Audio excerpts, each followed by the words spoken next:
जय हिंद प्यारे दोस्तों। आज यूपीटी पॉलिसी ने एक बहुत ही शानदार तरीके से अपना टाइम टेबल दिया हुआ है और बहुत अच्छा लगा। यूपीटी पॉलिसी ने एक ऐसा काम किया है जिससे स्टूडेंट लोग को थोड़ा सा मनोबल ऊंचा होता है, क्योंकि अगर आपके पास टाइम टेबल है तो आप उस हिसाब से अपनी तैयारी कर पाते हो, तुक्केबाजी में नहीं जीते हो। तो समझते हैं कि 2026 की टाइम टेबल में यूपीटी पॉलिसी ने क्या दिया हुआ है। सबसे पहले छोटी सी रिक्वेस्ट, जो भी इस पर नए हैं चैनल को जरूर सब्सक्राइब करिएगा, आपसे छोटी सी रिक्वेस्ट है, ठीक है। देखिए, ये जनवरी से लेके जून 2026 तक का टाइम टेबल है, इस बात ध्यान रखिएगा। और दूसरी बात ध्यान रखिएगा, ये क्या क्या इसमें हो रहा है। इसमें जो भी लिखित परीक्षा होना है और जो भी इंटरव्यू होना है और फिजिकल एग्जाम होना है, इसमें मतलब 3 चीज़ को टाइट किया गया है। एक एग्जाम, दूसरा फिजिकल और तीसरा इंटरव्यू। इस बात को ध्यान रखिएगा कि 3 चीज़ों टारगेट किया गया है। और ज़्यादा ज़्यादा इस पर काम जो दिया गया है वो हेल्थ डिपार्टमेंट का है, जो स्टोनो का है, जूनियर असिस्टेंट का है, इन सब चीज़ों को इंक्लूड करके दिया गया है। आइए वन बाई वन को इंकोड करते हैं क्या क्या दिया है। तो एक छोटा सा आपसे, मतलब छोटा सा ही लेकिन एक बढ़िया मोटिवेशन बात, अगर आपको 6 महीने का समय दिया गया ज़िंदगी बदलने के लिए, तो क्यों ना है 6 महीने ज़िंदगी बदलने के लिए जी लिया जाए, ठीक है। टाइम तो गिर रहा है ना, जिस तरह अगर बालू इस तरह से सरकता हुआ जाता है ना, तो टाइम उसी तरह आपसे हाथ से छूटता जा रहा है। तो टाइम को उपयोग करिए, ठीक है। आपके पास जो कैलेंडर मिल गया है तो टाइम को उपयोग करिए, और जो एग्जाम इस कैलेंडर में नहीं है उसको भी पढ़ते रहिए। जरूरी नहीं कैलेंडर के हिसाब से पढ़िए, आप अपनी पढ़ाई करिए। कैलेंडर तो आते जाते रहते हैं, लेकिन अगर आप पढ़ लिए तो आप नौकरी लेकर चले जाओगे, ठीक है। उम्मीद करिए बैक टू बैक अपॉर्चुनिटी मिल रही है। आज से स्टार्ट करिए अपनी तैयारी, और बहुत मेहनत से, जितना मेहनत से, जितनी सादगी से, जितनी लगन से आप पढ़ाई करेंगे उतने ही कामयाब होंगे। देखिए, कहा जाता है कि जो 100 टाकी खाए वो महादेव कहलाए। आप सब लोग जानते हो ना, पत्थर पे जब टाकी खा खा के जो मूर्ति बनती है वो मंदिर के अंदर पूजा के काम में आती है। और जो टाकी खाती टूट जाती है ना, वो मंदिर के बाहर बिछा दी जाती है, वो फर्श की काम आती है। आपको फर्श बनना है या मंदिर में होकर पूजे नहीं बनना है, ये आप डिपेंड करो। ओके, चलो। तो सबसे पहले देखते हैं रिटन एग्जाम का। जो रिटन एग्जाम का जंग है, स्वास्थ्य कार्यकर्ता वाला जो महिलाओं का था वो 11 जनवरी को एग्जाम हुआ था। जो 20 जनवरी को आंसू लिपि का मुख्य परीक्षा हुआ था, ठीक है। 1 फरवरी को कनिष्ठ सहायक का मुख्य परीक्षा हुआ था। ये सब रिटन एग्जाम हुए थे, ओके। और अब मिशन मोड जो शुरू हुआ है उसको देखते हैं। सबसे पहला जो अभी प्रेजेंट टाइम में चल रहा है फिजिकल का काम, वो है फॉरेस्ट गार्ड का, जिसे वन रक्षक भी बोलते हैं, इन्फोर्समेंट कांस्टेबल का। इन दोनों का क्या चल रहा है, फिजिकल चल रहा है, ठीक है। अभी फिजिकल चल रहा है। अभी इनका जो आपके फॉरेस्ट गार्ड वाले हैं वो 10 फरवरी से 19 फरवरी तक था, और इन्फोर्समेंट वालों का 22 फरवरी से 28 फरवरी तक, ओके। तो इनका फिजिकल इफिशियंसी टेस्ट जो अपना चल रहा है, जिस हिसाब से चलना है वो तो अपना चल रहा है, ठीक है। लेकिन अब इसके आगे का क्या डाटा है वो देखते हैं।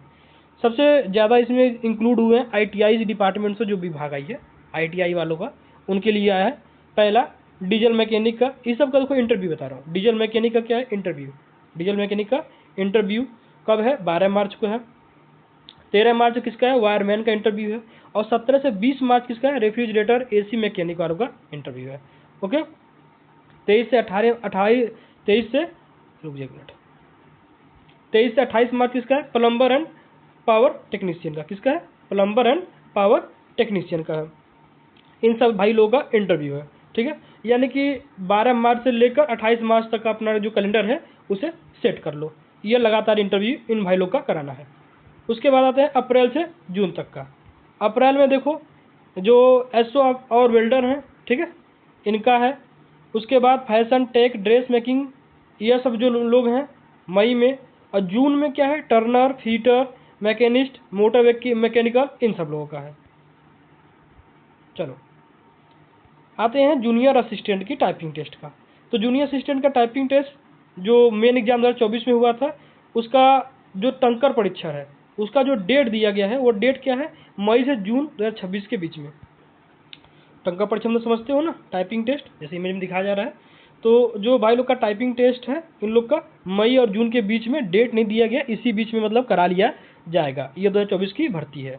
अच्छा, ये जो मैं अभी बता रहा था ऊपर इन लोग का, ये भाई सब लोग का, ये स्टैटिकल का, फैशन टेक का, टर्नर का, ये सब का इंटरव्यू है। जैसे ये था ना, ये सब 12 मार्च से 28 मार्च तक ITI वालों का इधर इंटरव्यू था। तो अप्रैल से जून तक भी इन लोग का इंटरव्यू अपना है, साक्षात्कार जिसे बोलते हैं, इन लोग का अपना चलेगा, समझ गए। और सबसे जो इम्पोर्टेंट इसमें अगर अभी तक में था वो था आपका टाइपिंग का, जूनियर असिस्टेंट बंधुओं का जो 2024 से परेशान है, उनका मई से जून के बीच में यह करा लिया जाएगा। चलो, अब इस जो टाइम टेबल आया है इसमें सबसे ज़्यादा कन्फ्यूजिंग क्या है उस पर काम करते हैं। सबसे ज़्यादा कन्फ्यूजिंग क्या है, 26 अप्रैल और 3 मई, ठीक है, 21 मई, इन सब डेटों को रिजर्व रखा गया है। मतलब रिजर्व रखने का मतलब है कि इन पे अभी कोई भी भर्ती का अपडेट नहीं दिया गया है, तो इस पर कोई भी भर्ती कराई जा सकती है। तो आपको इन तीनों डेट के बारे में बता दूं, क्योंकि इस पर बहुत लोग तुक्काबाजी कर रहे हैं कि लेखपाल का एग्जाम होगा। और जैसा कि अभी लेखपाल में शॉर्ट लिस्ट किया तो लोग अलग ही तुरंत टाइम टेबल आया, तो हमको सकता है कि भैया लेखपाल का एग्जाम मिल जाएगा। आप लोग मान के चलो कि जून तक लेखपाल का कोई डेट नहीं दिया है, ठीक है, जून तक लेखपाल का अभी तक कैलेंडर में डेट नहीं दिया है। बाकी हो जाए मत हो जाए अपनी मर्जी है, लेकिन लेखपाल का डेट नहीं मिला, ठीक है। तो देखो पहली बात समझो, यह थोड़ा यहाँ टाइपिंग मिस्टेक हो गया है। एक 3 मई है, ठीक है, एक 3 मई का डेट खाली है और एक 25-26 अप्रैल का डेट खाली हुआ है। तो इसमें क्यों नहीं हो सकता है, इस चीज़ को समझाता हूँ। देखो 3 मई को क्या है, जीआईसी का एग्जाम है, प्रवक्ता वाला एग्जाम है। ओके, 3 मई को एग्जाम लगाया जा रहा है जीआईसी का, राज्य की जीआईसी का। उसमें 3 मई को यूपीटी पॉलिसी एग्जाम तो नहीं हो सकता। 25-26 को होमगार्ड का एग्जाम लगाया जा रहा है, 25-26 अप्रैल में होमगार्ड का एग्जाम लगाया जा रहा है। अब होमगार्ड यूपी बहुत बड़ी एग्जाम है, तो उस एग्जाम के डेट पे यूपीटी पॉलिसी अपने एग्जाम को क्लैश नहीं कराएगी, तो हो सकता है उनका भी एग्जाम ना दे। तो इन जो रिजर्व डेट है इसमें लेखपाल का एग्जाम होने का तो उम्मीद ना मात्र के बराबर है। इस बीच में गवर्नमेंट करा ले, अपनी मर्जी है। लेकिन बाकी ये समझो कि जो उम्मीद रख के चल रहा था हम लोग जून से पहले एग्जाम मई जून में करा लेगा, अब उम्मीद थोड़ा सा हटता हुआ दिख रहा है। बाकी देखते हैं क्या करता है यूपीटी पॉलिसी। यूपीटी पॉलिसी पहले ही बोल चुका हूँ कि अनप्रिडिक्टेबल काम करता है, जैसे कभी कट ऑफ यूपीटी पॉलिसी ने दिया था लेखपाल का, अनप्रिडिक्टेबल काम करता है। अब नई वैकेंसी आना शुरू हो जाएंगी। बहुत अच्छी बात यह है कि आपको ये टाइम टेबल के हिसाब से अब नई वैकेंसी आना शुरू हो जाएंगी। हेल्थ वर्कर एग्जाम का डेट कब था, 11 जनवरी था। जूनियर असिस्टेंट के एग्जाम का डेट 1 फरवरी था। फॉरेस्ट का चल रहा था फिजिकल अभी, ठीक है। चलो अब आपको करना क्या है, आपको अब करना क्या है, तो सबसे पहले अपने एग्जाम को, अपना एग्जाम डेट मार्क कर लो, अपने एग्जाम डेट को मार्क कर लो, फिजिकल और रिटन को बैलेंस कर लो, ठीक है।